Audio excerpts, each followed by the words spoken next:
Channel রিমিস foodie চ্যানেলে তোমাদের সবাইকে আজকে বানাবো ফুলকপি আলুর দম। তার জন্য দেখো কড়াই তেল গরম করে নিয়েছি, তেলের মধ্যে একটু সামান্য নুন দিয়ে দেবো। ওই তেলের মধ্যে দিয়ে দেবো আলুগুলো এরকম সাইজ করে কেটে নিয়েছি। এবার দিয়ে দেবো একটু হলুদ গুঁড়ো।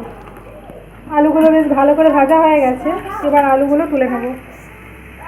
এখন লাল লাল করে ভেজে নিয়েছি। দিয়ে দেবো ফুলকপিগুলো, দিয়ে দেবো একটু হলুদ গুঁড়ো। দেখো ফুলকপিগুলো ভেজে নিয়েছি, এবার ফুলকপিগুলো তুলে নেবো। আর এর মধ্যে আবার তেল দেবো, এটা পেস্ট বানিয়ে নেবো। কাজু, কিশমিশ, কাঁচা লঙ্কা, আদা, টমেটো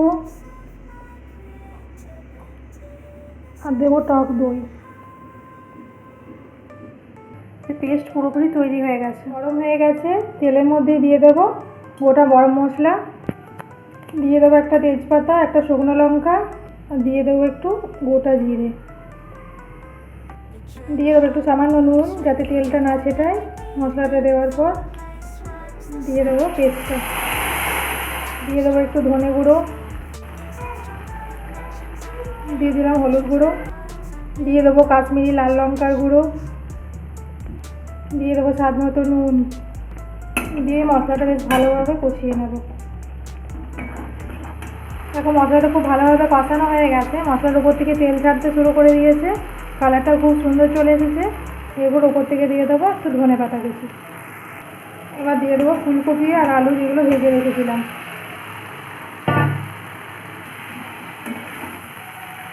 ভালোভাবে কষিয়ে নেবো। ফুলকপি খুব ভালোভাবে কষানো হয়ে গেছে মশলার সাথে। এবার এর মধ্যে দেবো একটু লবঙ্গ, দারচিনি আর গোলমরিচ গুঁড়ো করে রেখেছিলাম, সেই গুঁড়ো মশলাটা বেশ একটু হালকা করে নাড়িয়ে নেব। এবার দিয়ে দেবো গরম জল।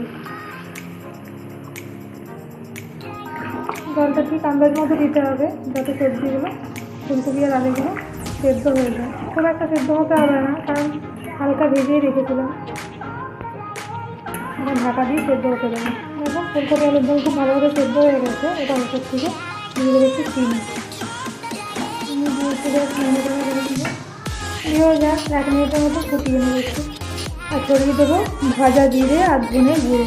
শুকনো কলার মধ্যে জিরেটা আর ধনেটা ভেজে গুঁড়ো করে রেখেছিলাম, সেই গুঁড়োটা উপর থেকে দিয়ে দেবো। আমাদের ফুলকপি আলুর দম একেবারে তৈরি হয়ে গেছে। চলো আমি তোমাদেরকে সার্ভ করে দেখাচ্ছি কেমন হয়েছে।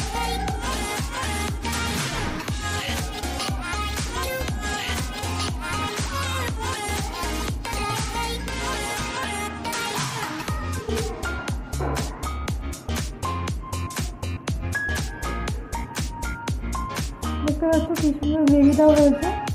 আমাদের ফুলকপি আলুর দম একেবারে তৈরি হয়ে গেছে। তোমাদের যদি এই রেসিপিগুলো ভালো লেগে থাকে প্লিজ চ্যানেলটাকে একটা লাইক করে দিও, সাবস্ক্রাইব করে দিও, আর পাশে থাকা বেল আইকনটি বাজিয়ে দিও। তাহলে সুন্দর সুন্দর রেসিপি তোমরা সবার আগেই পেয়ে যাবে। চলো ফিরে আসছি অন্য কোনো ভালো নতুন রেসিপি নিয়ে। Thanks for watching. টাটা।